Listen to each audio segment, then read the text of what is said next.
gentlemen, this is Vince Miller. Thank you so much for joining me for this devotional. I'm excited you're here today. We're in Daniel chapter 2. I'm going to read verses 36 through 45. Now, before I dive in today, I got to tell you, we got a men's retreat coming up. You can check that out at the links below.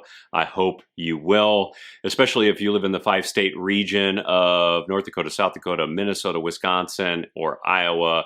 Please check it out if you're looking to build your men's ministry. We will help you with that.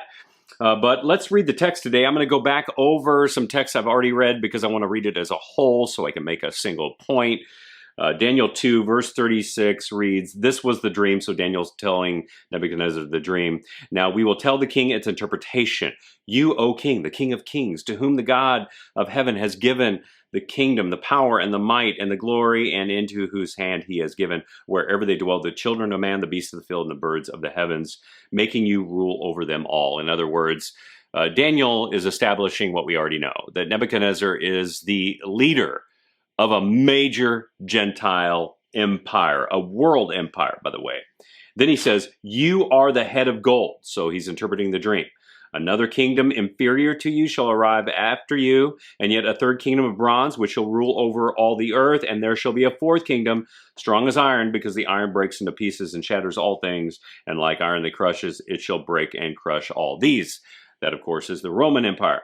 "And as you saw the feet and toes, partly of potter's clay and partly of iron, it shall be a divided kingdom. But some of the firmness of the iron shall be in it, just as you saw iron mixed with the soft clay. And as the toes of the feet were partly iron and partly clay, so the kingdom shall be partly strong and partly brittle.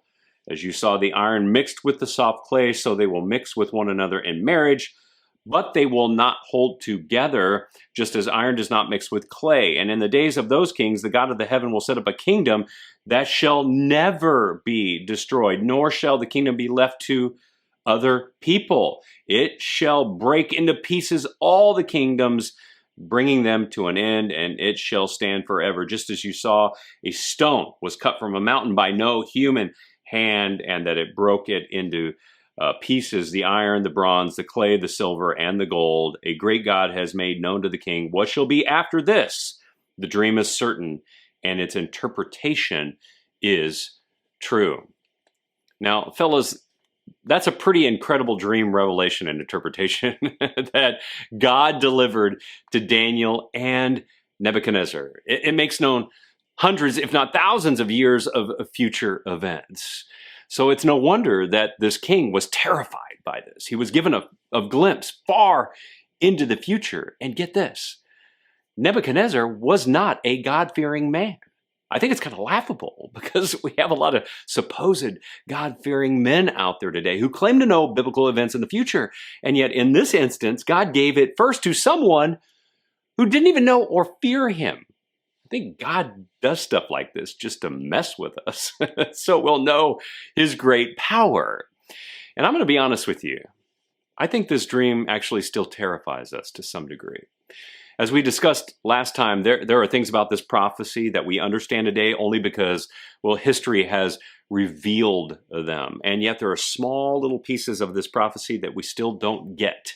For example, we know who these first 4 world empires were, but there's a lot of debate about the divided kingdom represented by the toes and the feet. Yet as unsettling as this is, we can be certain that all world empires will one day come to an end, as God said here, and that he's going to establish another kingdom, a holy empire. We know the end of the story. And this is just like our God, isn't it? He gives us just enough detail that we're going to know when it's happening, but not so much that it exonerates us from trusting in him by faith.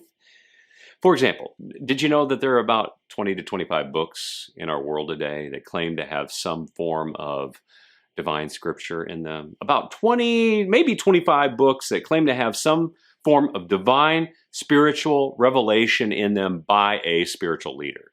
Yet in all of these books, subtract one, the Holy Bible, there's one thing missing. Do you know what it is? Detailed prophecy. Detailed prophecy. Prophecies that serve up enough compounded probability that it would only be possible to be known and disclosed by the one true God. And right here in Daniel chapter 2, in that dream, that's what we have. thousands of years of prophecy, detailed enough that only God could accurately share them and predict them and reveal them. And God consistently proves that only He knows the end game. And the visionaries and prophets and philosophers of their day and of ours are no match for the God of all gods. Fellas, know this. God knows the times in which we live.